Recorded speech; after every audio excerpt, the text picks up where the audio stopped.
and this one, he gonna have some pushback, I'm sure. I just ask What questions. is a narcissist? And we asked the positive of it or the negatives of it earlier, but what is a narcissist? You know what? I got the DSM right here. What is the DSM?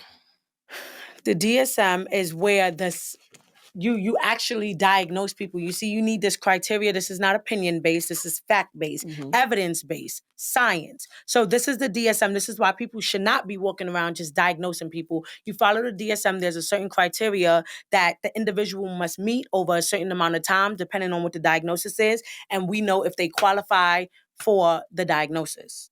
There are also a bunch of issues with the DSM.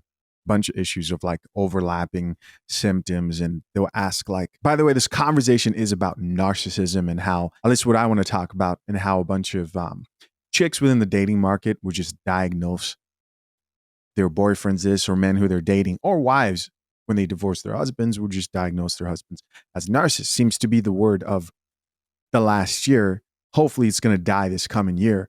But yeah, a lot of problems with the mental health world and like diagnoses. There's a lot of research on that particular topic. Let's keep listening. So it's like our law as a therapist, the DSM. I don't just walk around and say, hey, I think you're a narcissist. Although I have a master's in science, that doesn't mean that they meet the criteria. So I have to now go and I have to look and I have to say, let me see if they meet the criteria. Okay. So how long does it take to diagnose somebody? It depends on what the diagnosis is. Some diagnosed span, it could go 2 weeks. You can have it 3 months or more. Depends on what you're facing. Manic episodes or not, depending on whatever the diagnosis is or whatever are their symptoms. So, I'm not going to read it specifically because I want it to be understanding to other people. But a narcissist is basically someone who shows a pattern of grandiosity. Like everything is about them. Mm-hmm. They have a lack of empathy. They don't care about how other people feel. Mm-hmm. They don't care about benefiting other people. It's usually shown in the beginning of their adulthood, and it comes in many different ways. So in order for you to be diagnosed, you have to have at least 5 of the criteria. So some of them that are very popular, like I said, is lacking empathy, unwilling to recognize or identify with the feelings and the needs of others. So when we talk about, oh, well, if that doesn't work for me, then oh, well. Mm-hmm. Like, oh, she's sad. Oh, well, it doesn't benefit me. And they go on. So they lack empathy. They're arrogant, right? With their behaviors or their attitudes. They only care about themselves. They have fantasies of unlimited success.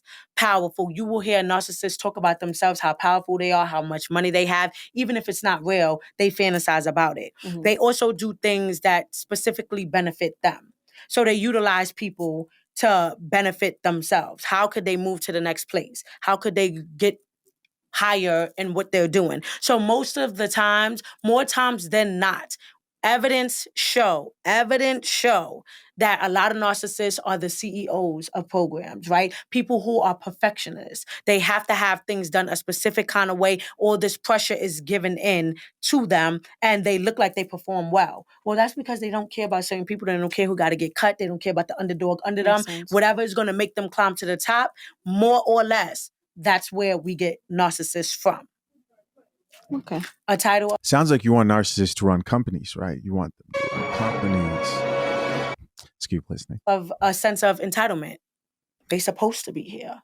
This is what's supposed to happen. Like, how dare you question me? Like, what? Narcissism. Okay.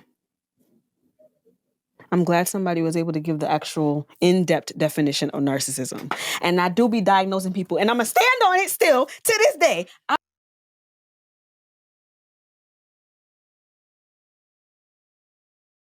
I be knowing. But this is what I'll be saying. This is why y'all be I be knowing. This is why y'all be losing me. Literally, I'm going to speak for myself. In my opinion, everything she just said, stop fixing your lips to say I'm a narcissist then. Like, that's why it's dead. I say to him all the time, I believe he has traits of narcissism. That's fine. You can believe somebody has traits. That doesn't make you a narcissist, or that doesn't mean you have narcissistic personality disorder, if we're going to be clinically correct. Let's be honest here. These chicks think they're able to diagnose somebody within the span of a coffee date. All these chicks, all right, within the span of a coffee date, they'll come back talking about, oh, he was such a narcissist.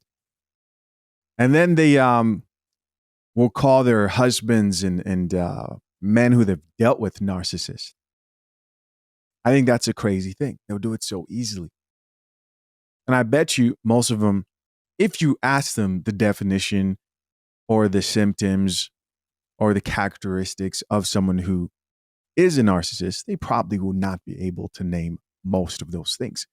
They think to them, narcissist is man who doesn't let me do what I want to do. Drink the coffee. So I just want to use this time to start doing that, though, because obviously she said, I believe, but I think let's use this platform to be responsible and start pushing that message. Stop using these words on people when y'all are not licensed therapists. We could use the words if we want to. It's up to you to take it or run with it or leave but it. like, that's immature to do and uneducated to do, because at the end of the day, you didn't go to college for it. So stop. It's my opinion. I would have to agree. Stop misdiagnosing people when you have not went to school to study to be diagnosing people. Stop doing it. I'm gonna still give my opinions, whether or not I have a degree. Well, you're being willfully ignorant, but that's neither here nor there. How is that ignorant? I can have an opinion. My opinion is my opinion. You're giving it ignorant because at the end of the day, you're not educated enough to speak on it, and you're speaking on it. I can still have an opinion. But and you that's can say, ignorance. I believe. I said that. Feel like, I believe. Yeah, but I believe still that you wouldn't might have use the term. What type of therapist is this? You could still, she's over there tag teaming in. See, this is the problem, man. A lot of these therapists out here are trash. Most of them are trash. Therapy works. I'm not one of those people who says therapy does not have its place. I've had a therapist. But many of them are trash. Many of them aren't rooted in reality a lot of times, right? There's this lack of personal responsibility, which is why you want to be careful. She's sitting here taking the side of a modern woman. Just can't help it.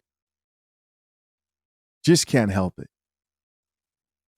And the reason why I wouldn't use the term is because, have you guys ever heard of the 4 Agreements? No. The book? I recommend reading it, especially for you. I recommend reading it. Now, the first agreement is be impeccable with your word. The reason why I think that this is important and the reason why I'm bringing this up is to go with what you're saying. The power of the tongue is a very powerful thing.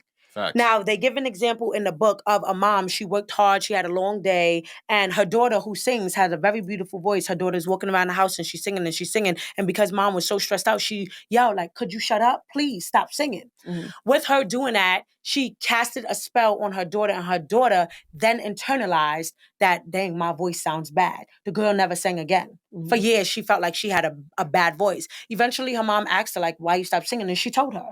Now, I bring that up as the example of you never know the impact or the influence that you're having on somebody else. Mm-hmm. So if you could be responsible enough or make it your duty to be impeccable with your word, that would be my recommendation for everyone. Mm-hmm. So to be very responsible with your words, as you stated, not title people or call people out of their name or say things like that, because some people, they don't have the emotional maturity. They don't have the balance to understand, like, hey, that's a you thing. That's your opinion of me. They might internalize it and say, wow, I'm really ugly. Wow, this person thinks I have big lips. Or that's why the impact of bullying is so big, because however these young people are being raised, or even adults who weren't raised correctly or with the right tools and tactics, they internalize what's being stated. So I would have to agree with you on, let's not run with TikTok terms, buzzwords, and all of these things. And we're telling people that this person is this and this person is that. You don't know how it's impacting that person. And they might actually walk away believing that they are that person and they're not. I do think that this can easily get out of hand, you know, when you get into the, don't bully people. And then we're not here allowed to call people fat, or 304s when we see how they're acting, and so on and so forth. Listen, guys, as always, I'm curious to know, what do you think? To my soon-to-be-married engaged men, make sure you head over to fathershaverights.com to get the #1 guide to drafting a solid and legally binding prenuptial agreement. You can get it and access that guide with offer code REVIEW. There's no reason you shouldn't be over there getting access to that free legal information provided to you by expert attorneys.